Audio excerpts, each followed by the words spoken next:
Bem, vocês ouviram então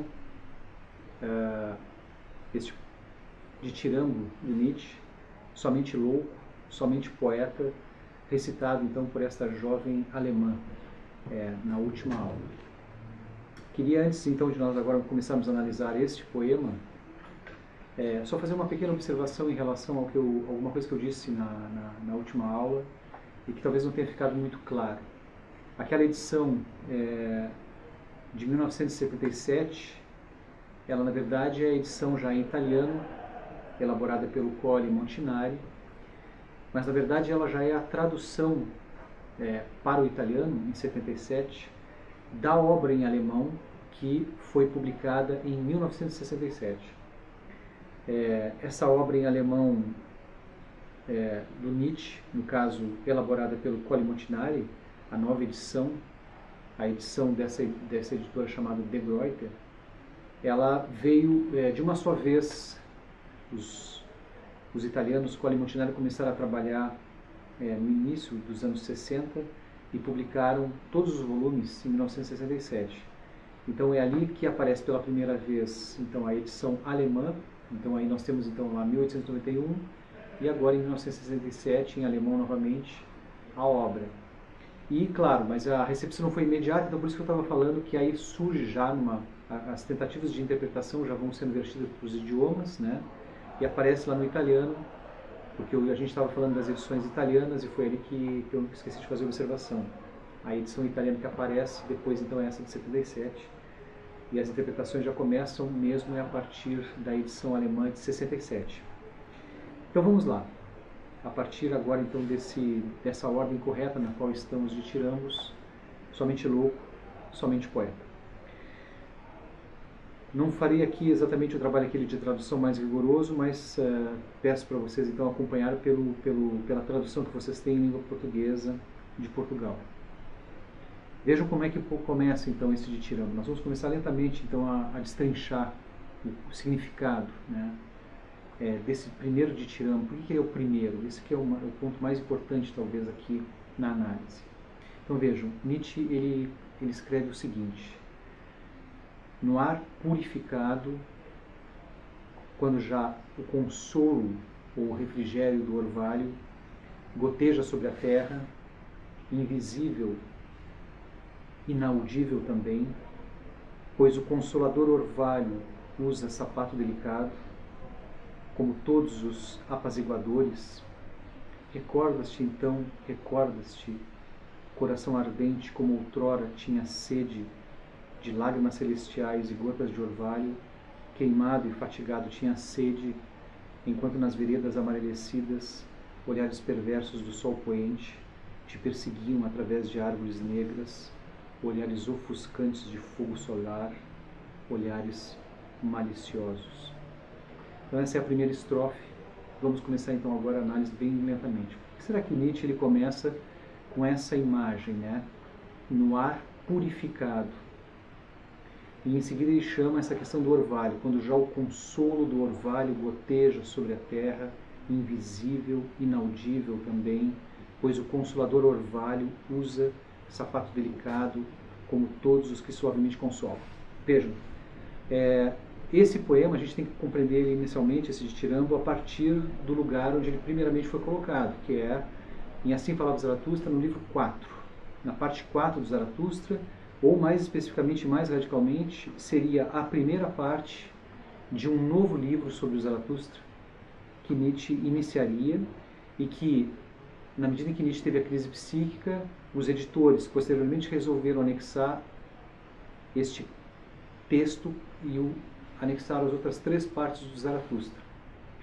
Então, a gente pode chamar de Zaratustra parte 4, Zaratustra 4. Então, esse texto pertence ao momento em que Nietzsche já concluiu as 3 primeiras partes do Zaratustra e fechou um círculo, porque aquilo ali é uma história completa até o final da 3ª parte do Zaratustra. Então, na 4ª parte, chamada 4ª parte, a gente tem um novo livro sobre o Zaratustra. Começaria uma outra história que Nietzsche pensou em chamá-la com o seguinte título: Meio-dia e Eternidade. Bom, então vejam, ao final da 3ª parte do Zaratustra, Zaratustra já afirmou o pensamento do eterno retorno do mesmo.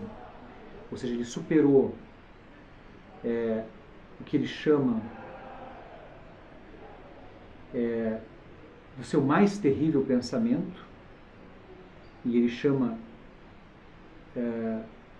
o pensamento abismal ou pensamento abissal, é a mesma coisa, o que quer dizer o pensamento do abismo. Então, para superar esse abismo, esse pensamento terrível que o carregava, no fundo, para o próprio niilismo, pelo próprio niilismo, ele afirmou o pensamento do eterno retorno do mesmo. Nós não vamos ter aqui condições de entrar nesse tema, um tema muito amplo, muito complexo, mas eu só quero que vocês tenham em mente isso, que Nietzsche, no final da terceira parte, o Zaratustra já afirmou o pensamento do eterno retorno do mesmo. Então quer dizer que ele já tem no seu horizonte de valores, dos novos valores, o pensamento do eterno retorno do mesmo. Quando começa então o Zaratustra 4, justamente o título chama Meio-Dia e Eternidade. Porque o pensamento do eterno retorno, inclusive, ele é chamado figurativamente também de meio-dia em muitas passagens do Zaratustra. Ele é chamado de meio-dia quando a gente toma consciência do pensamento do eterno retorno. Então ele aparece com essa figura do meio-dia. Quando, além da consciência sobre esse pensamento do eterno retorno, se afirma o eterno retorno do mesmo, então Nietzsche chama de o grande meio-dia, das große Mittag.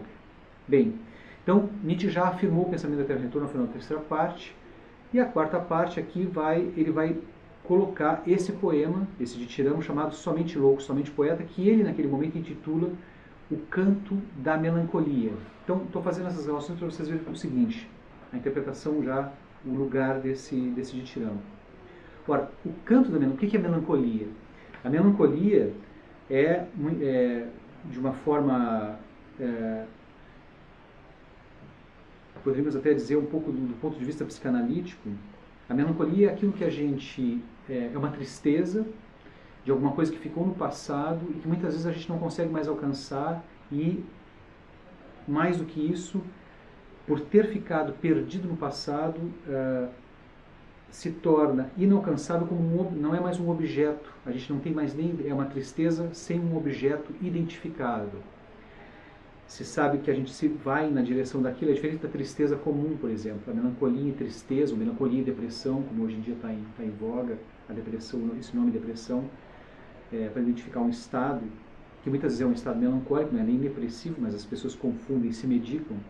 Mas enfim, a melancolia é um objeto que ficou no passado perdido e que a gente retorna para aquilo nesse estado melancólico em busca de alguma coisa, com uma tristeza que não identifica direito o objeto.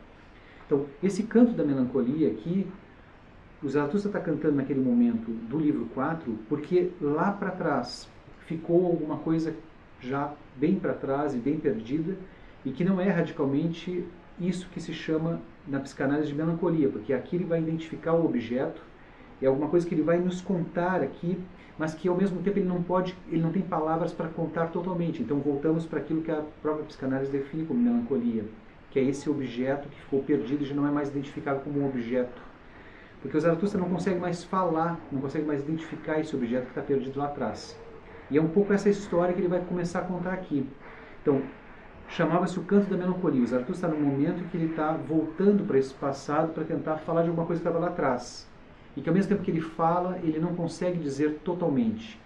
Então vejam, agora voltando para o interior do poema, começa dessa forma: no ar purificado, quando já o consolo do orvalho goteja sobre a terra. Então vejam, o ar purificado, na verdade, se a gente pensa a partir do Zaratustra 4, ou seja, depois que o Zaratustra afirmou o eterno retorno do mesmo, só poderia vir esse ar purificado. E isso, inclusive, pelas imagens que vão já vir na segunda linha, que é a questão do orvalho. O orvalho, ou o que a gente chama aqui de sereno, ele é alguma coisa que cai ao final do dia. Tem toda uma relação com o quente e o frio, né, os estados de temperatura da Terra, do dia, do sol, da luminosidade que fez e tudo mais. E então começa aquilo que a gente chama de sereno e amanhece, normalmente quando amanhece esse sereno e é muito frio, a gente tem esse outro nome aqui que nós chamamos geada. Então, a gente está no momento aqui do início do poema, já que é um final de tarde, né? Mas um final de tarde justamente é o depois do meio-dia. Então vocês vejam, o eterno retorno é o pensamento, chama-se o grande meio-dia, quando ele é afirmado, ou o meio-dia. e nós já estamos aqui quando está caindo o orvalho. Então faz todo sentido, justamente depois do meio-dia, que esse ar, ou seja, que houve a afirmação do eterno retorno do mesmo, e a partir de então o ar ficou purificado. Nós estamos indo então para o entardecer desse ar purificado e já está caindo um orvalho que na verdade é um consolo, vocês entendem? Então, repetindo, no ar purificado, quando já o consolo, eles traduziram como refrigério, né? Mas a palavra mais correta na tradução, isso eu vou fazer algumas pequenas correções de tradução, não todas. Mas vejam, quando já, em vez de refrigério, vamos usar consolo. No ar purificado, quando já o consolo do orvalho goteja sobre a terra, invisível, inaudível também, pois o consolador orvalho usa sapato delicado, como todos os que suavemente consolo. Recordas-te, coração ardente, como outrora tinha sede. Então vejam, essas imagens agora. Há um coração ardente e que ele está procurando então se recordar dessa sede. Que sede é essa? Né? Que sede é essa que está lá, que estava lá atrás? Nesse momento ela já não está mais presente. Isso aqui ele está remetendo para o passado. Sede de quê? Ele diz sede, que tinha sede no passado de lágrimas celestiais e gotas de orvalho. Queimado e fatigado tinha sede, enquanto nas veredas amarelecidas, olhares perversos do sol poente te perseguiam através de árvores negras, olhares ofuscantes de fogo solar, olhares maliciosos. Vamos tentar entender então agora dessa metade dessa primeira estrofe, né? No que nós temos, o que nós temos aqui. Primeiro que eu queria chamar a atenção, já que a gente analisou aquele poema antecipadamente, o sinal de fogo que eu falei para vocês lá, então que tinha a ilha no meio do mar, né? Naquela noite. Vejam que aqui quando esse primeiro de Tiramo tá, por que também que aparece essa questão do orvalho, né? De novo a água que num ar purificado goteja sobre a terra, essas relações com esses elementos também, né? Isso também tá naquele de Tiramo, tá nesse aqui. Nós vamos avançar para lá para ver todo o efeito, porque é isso, ele está contando lentamente alguma coisa que já se passou. Então, e aí quando ele fala então que tinha sede de lágrimas celestiais e gotas de orvalho, essas lágrimas celestiais, claro, é uma remessa aqui figurada a uma profunda busca, que com esse próprio termo celestial indica uma busca por alguma coisa no fundo divino. Não podemos esquecer que aqui está o Dionísio, né? Então, esse coração ardente tinha sede no passado de lágrimas celestiais e gotas de orvalho, que nesse momento estão caindo, né? Mas lá atrás essas gotas de orvalho não chegavam. Além disso, esse coração ardente ele estava queimado e fatigado. Queimado justamente por um sol que se pôs, estava cansado. Esse sol que se pôs vai ficar claro agora, quando ele diz, enquanto nas veredas amarelecidas. Ora, quando a gente olha no campo, se vocês têm bem clara essa imagem, né? Quando um sol é muito intenso, ele acaba que ele faz com que o caminho fique todo amarelo.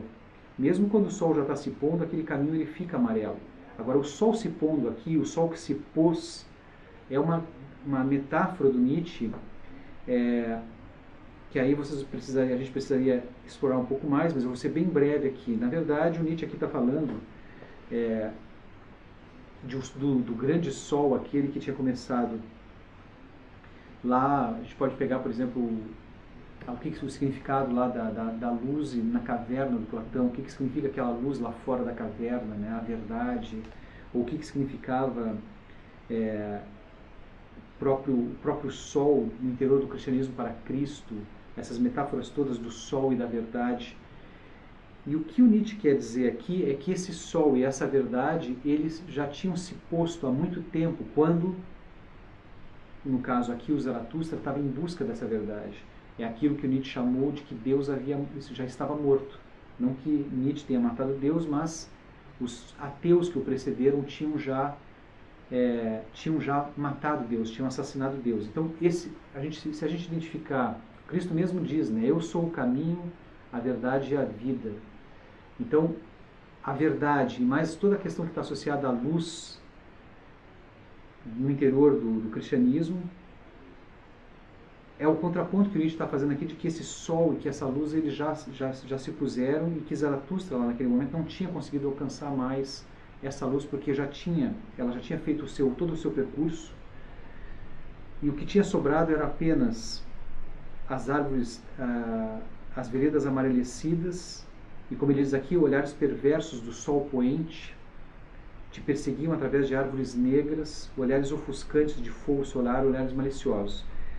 Todo esse outro movimento que vai ter aqui no interior do Dithirambo quer dizer o seguinte, que além de que o sol se pôs, esse sol que representava a verdade, que tinha alguma coisa que também, para aqueles que acreditaram nisso durante muito tempo, ali havia algo consolador, havia esse orvalho consolador para aqueles que tinham o coração ardente, que buscavam um caminho dentro desse processo. Mas quando o Zaratustra chega, isso já não existe mais e não serve mais, e ele está nessa busca por esse algo que possa oferecer esse consolo também. Aqueles, por sua vez, que viram o sol se pôr, sol, então vamos pensar na metáfora da verdade, na metáfora sobre Deus, aqueles que viram o sol se pôr e fizeram pouco caso sobre isso, que são os ateus, esses ateus radicais, são eles agora que têm isso, olhares ofuscantes de fogo solar, ou numa outra tradução, olhares ofuscantes de sol em brasa, ou seja, sol em brasa, alguma coisa que já está quase se apagando, e eles têm olhares maliciosos. Ora, ele está dizendo que esses, quando o Zaratustra está fazendo uma busca por um caminho e tentando encontrar alguma coisa, o que ele encontra é já tudo muito queimado, o próprio coração dele está queimado também, está cansado, e olhares perversos olham ele, olhares desses que têm olhares maliciosos, que seguem esse que está buscando alguma coisa. Então vejam a quantidade de relações aqui, né, nessa primeira estrofe. Vamos avançar então para uma segunda. A gente poderia perguntar se esses olhares maliciosos, então, para dizer que são os ateus radicais, não são os próprios nihilistas que viram, ou pelo menos concebem, como Dostoiévski diz, Deus está morto, tudo é permitido, que concebem isso, mas que não têm um caminho para seguir, e esse pensamento vai levar, inclusive, tudo à destruição. Mas ainda isso é um assunto mais amplo, também não dá para explorar aqui. Então, fiquemos com esses pequenos pontos aí, já para ir começando a dar uma iluminada nessa estrofe. Vamos avançar para a segunda. A segunda inicia assim. Então, o Zaratustra fez aquilo, ele fala do ar purificado, dessa busca, um coração ardente, isso aí ele está buscando lá no passado, ele está se lembrando que tinha olhares perversos, as veredas e tal, que havia esses que olhavam ele com olhares ofuscantes de fogo em brasa, eram olhares maliciosos e tal, e era isso. Aí vem uma fala que diz: pretendente da verdade, tu escarneciam eles. Ou seja, esses que têm os olhares maliciosos, né? Esses que têm os olhares perversos do sol poente. Então, aqui há uma entrada, alguém toma a voz. Não é propriamente o Zaratustra, mas uma lembrança que ele tem de alguém que falou alguma coisa para ele e que disse: pretendente da verdade, tu escarneciam eles. Não, somente poeta, um bicho astuto, predador, rastejante, que tem que mentir deliberadamente, ávido de presa, disfarçado de variegadas cores, máscara para si próprio, de si próprio presa. Isto, o pretendente da verdade, só doido, só poeta, só falando à toa, sob máscaras de doido falando à toa, subindo por mentirosas pontes de palavras, por arco-íris de mentiras, entre falsos céus, vagueando, rastejando, só louco, só poeta. Mais essa estrofe aqui antes da gente continuar avançando no poema, mas para fazer a explicação.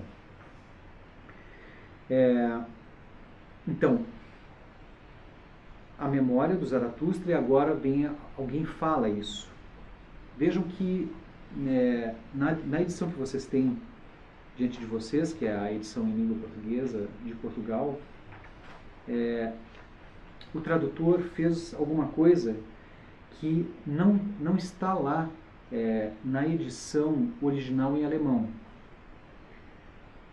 Não sei porque que esse tradutor de língua portuguesa, a Manuela, ela fez isso, mas ela cometeu aqui um erro que é bastante problemático. Ela colocou um travessão, do ponto de vista da língua portuguesa, quando os personagens de teatro, por exemplo, a gente quer dar uma fala para o personagem, Então estamos num diálogo, a pessoa diz, amanhã irei em sua casa. Então, para haver esse diálogo, se colocava um travessão, para indicar uma fala de uma pessoa. Então, amanhã irei em sua casa, a resposta de uma outra pessoa, amanhã não estarei em casa. A gente faz isso com os travessões, certo? Aqui ela fez isso para tentar indicar que haveria alguém falando, ou seja, Zaratustra está lembrando de alguma coisa, então seria alguém que está falando. E aqui que está um erro, porque esse travessão não existe no texto em alemão original, não está lá, se vocês consultarem a edição da De Gruyter, esse travessão não existe. Chama atenção porque isso cria uma confusão, que na verdade não tem alguém que vem aqui e fala no presente, mas pelo contrário é apenas uma lembrança que o Zaratustra tem, que está no interior da memória dele, né? Então vem essa fala, pretendente da verdade, tu escarneciam eles, e não termina aqui,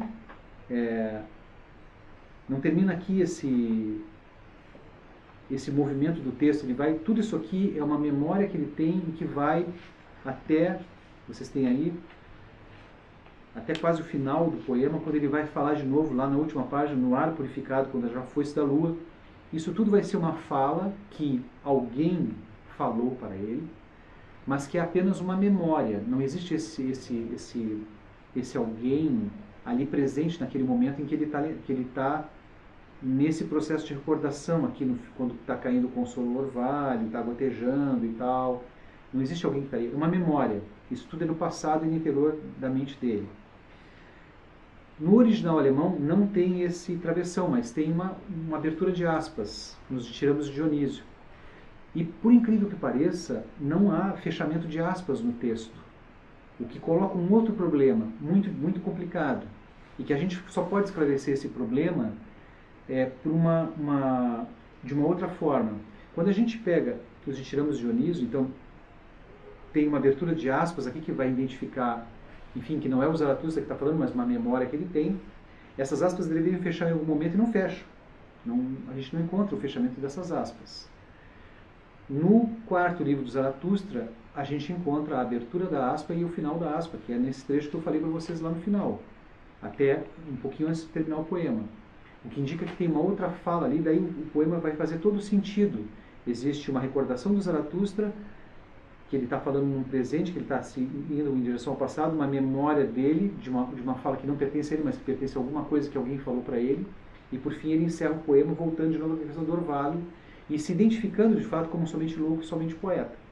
Mas isso só fica claro se a gente prestar atenção na sinalização, e que não está presente nos Ditirambos. E por que razão não estaria presente nos Ditirambos?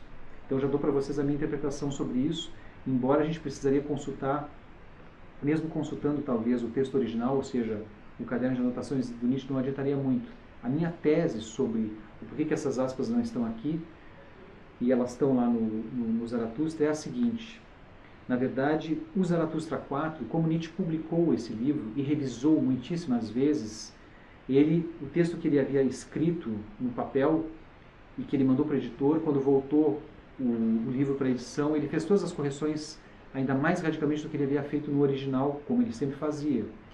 Então, o Zaratustra 4 mostra o poema de uma forma como Nietzsche o concebeu revisado, enquanto que o que nós temos aqui diante de nós é a primeira versão do manuscrito, que ele escreveu o poema, sem as correções, e como era 1888, já no final, Nietzsche estava em crise, ele pega simplesmente aquele papel que ele tinha e coloca esse papel na ordem dos poemas, sem essa revisão última, sem essa revisão mais radical, que certamente ele não teria esquecido de botar esses sinais, né, de aspas, para que a gente pudesse compreender o que está acontecendo no interior desse poema, e fizesse muito mais sentido do que faz quando a gente lê aqui tudo solto.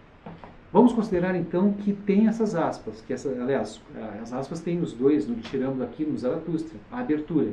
O final ainda vou indicar para vocês onde é que fecha depois, mas vamos começar com essa abertura de aspas. Então surge essa voz que fala, essa voz que não é o Zaratustra, mas alguém falou para ele, no passado, que diz, pretendente da verdade, tu, não somente poeta, um bicho astuto, predador, rastejante, que tem que mentir deliberadamente, ávido de presa, disfarçado de vaguear das cores, marcas para si próprio presa, isso pretendendo a verdade, vai. Então veja, alguém falando para ele que ele é um bicho, ele, Zaratustra, que ele é ele, Zaratustra, e ele, o homem também, né? Que ele é um bicho, um animal, né? Está remetendo para isso, um animal predador, um animal rastejante, ou seja, essa condição do homem.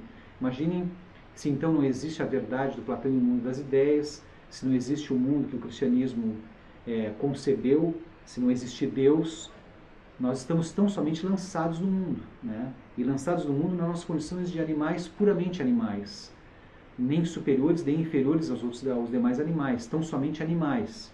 Mas nós somos isso, seríamos só isso, um bicho astuto, porque o animal é o mais inteligente dos animais do ponto de vista da astúcia, porque conquistou todos os outros animais, dominou toda a terra.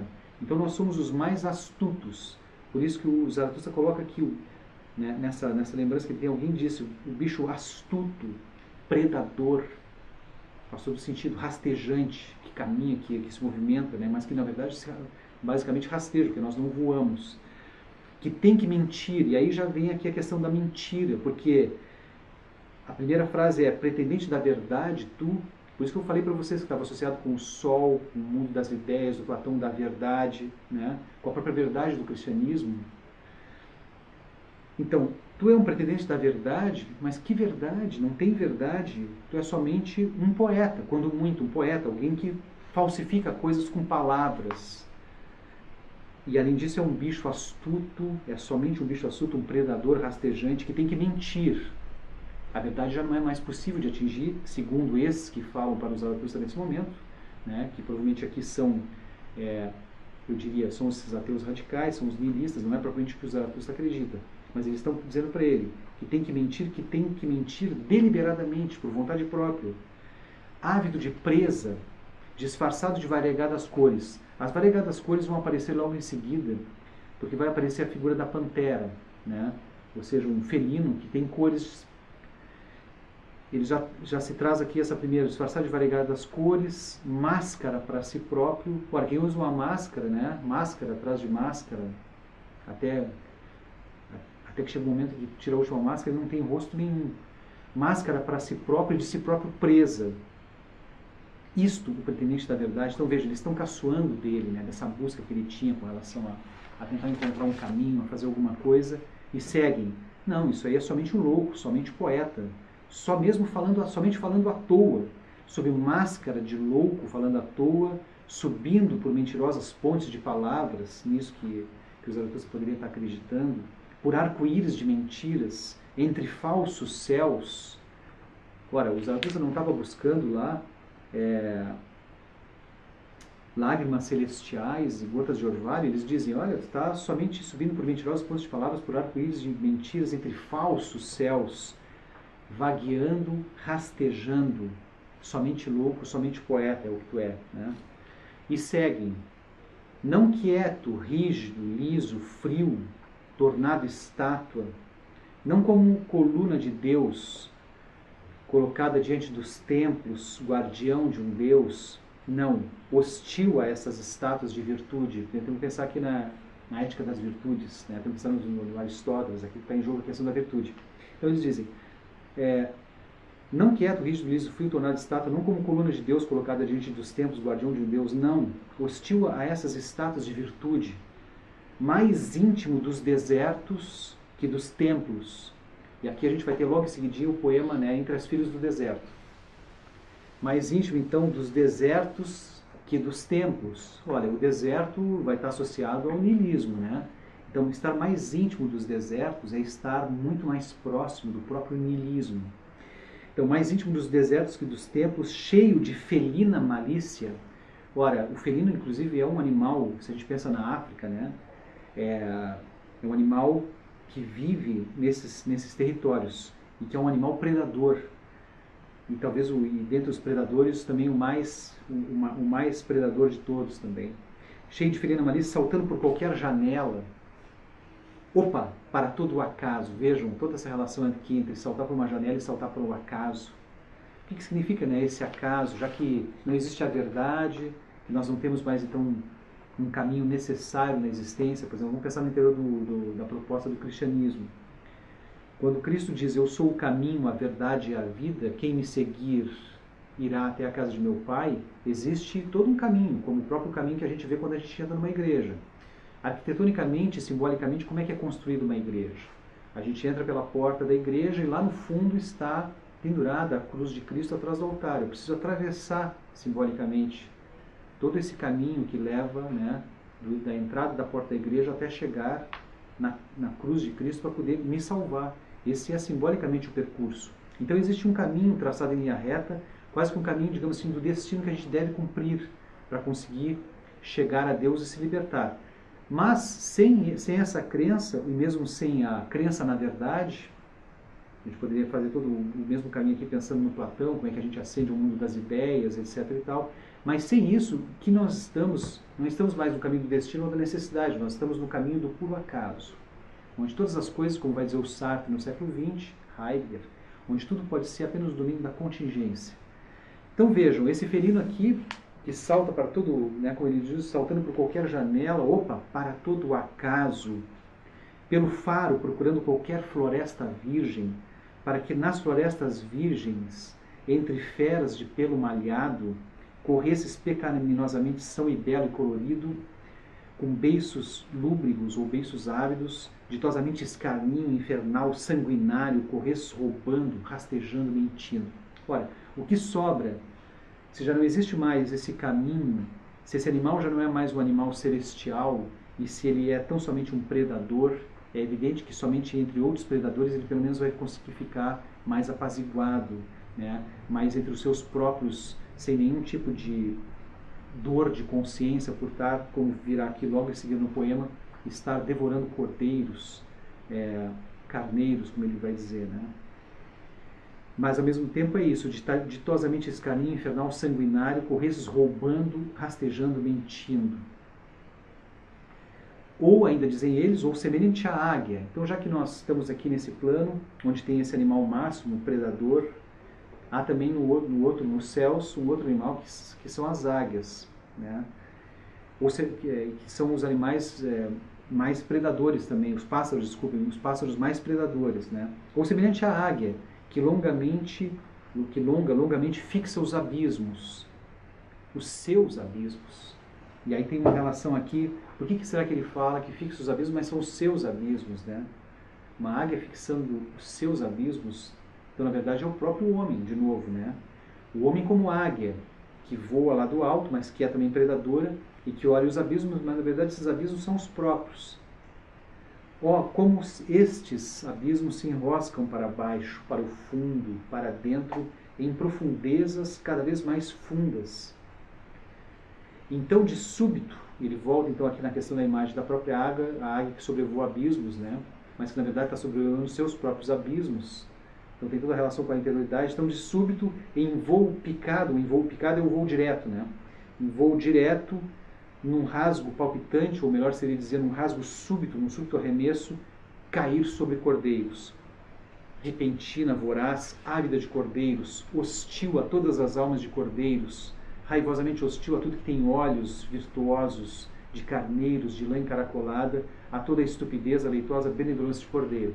Então, ao mesmo tempo que isso é uma imagem que remete para uma águia que desce rapidamente e cai sobre cordeiros, ou seja, uma coisa bem que a gente conhece, mas mais profundamente essa metáfora está falando de nós próprios que, ao descermos vertiginosamente sobre esses nossos próprios abismos, o que a gente apreende lá embaixo são as virtudes todas, que são os próprios cordeiros, né?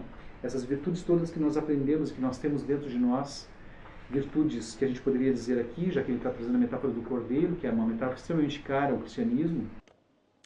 Então, quer dizer, o cordeiro é essa representação muito profunda dentro do cristianismo, tanto que a gente tem aquela frase, Cordeiro de Deus, que tirai os pecados do mundo, tende piedade de nós.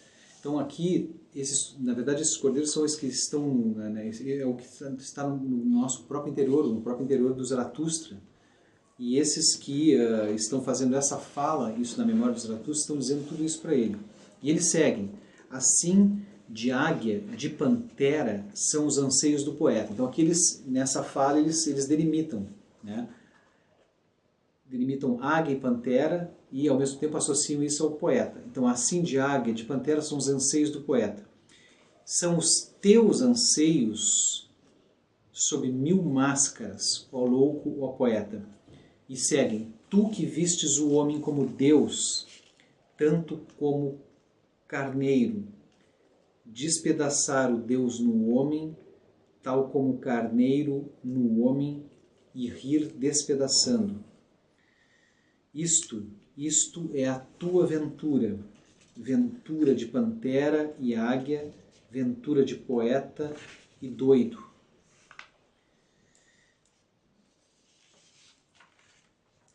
E aqui então vem de novo, né? Isso encerraria nesse momento, como eu disse para vocês, é aqui que fecharia aquelas aspas. Termina essa fala, né? Disso que estão dizendo para ele. Eu deixo para vocês explorarem, a gente pode voltar a discutir um pouco mais o que significa quando eles dizem para ele: tu que vistes, isso aqui precisa de uma reflexão mais aprofundada, não falei com vocês agora, mas procurem refletir, que é: tu que vistes o homem como Deus, e esse Deus está com minúsculo, né? Não é o Deus do cristianismo.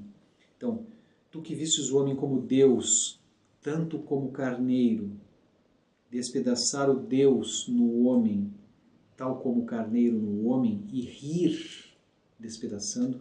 Isso eu deixo para vocês fazerem uma reflexão, a gente vai voltar sobre isso nos próximos ditirambos.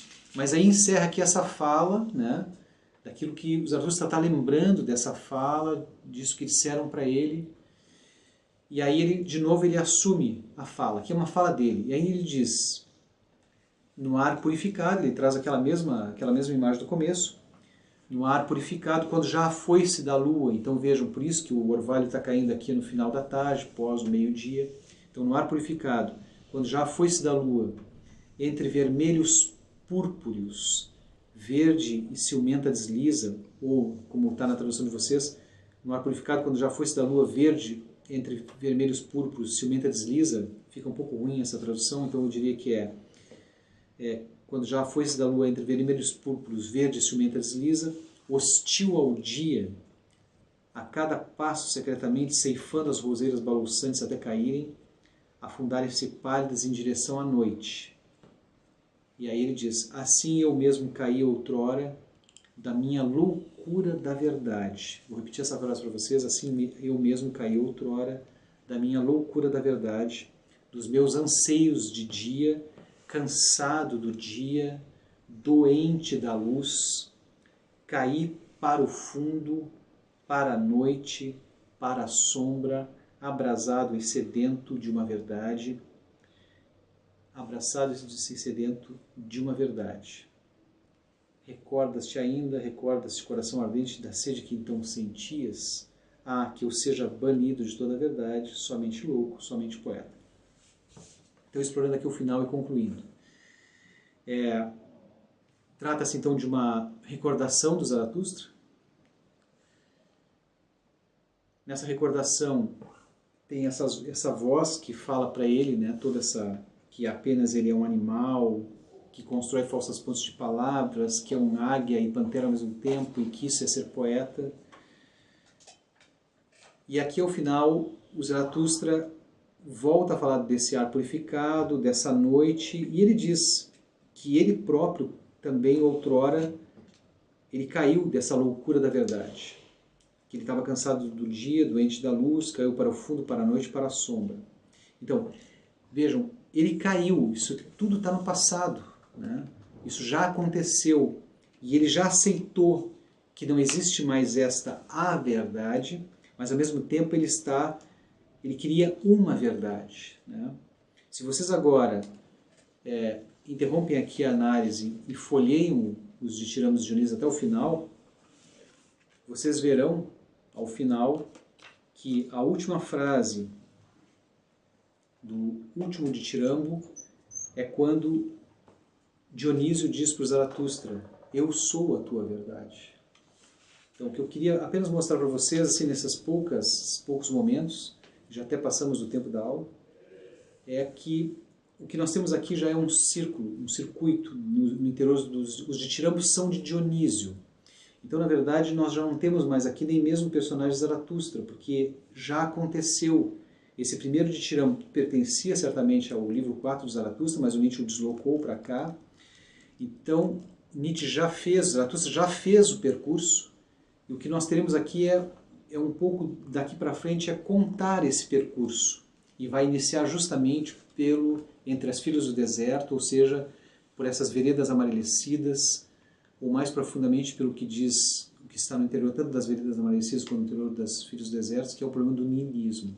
Aquele que precisa afirmar o pensamento do eterno retorno significa que ele tem que superar a primeira e o maior de todos os desafios no caminho do pensamento do eterno retorno é justamente afirmar o niilismo. Então é por isso que Nietzsche vai começar agora o próximo Dithirambo, lembrando do problema do niilismo entre as filhas do deserto. Mas isso é o assunto para a próxima aula.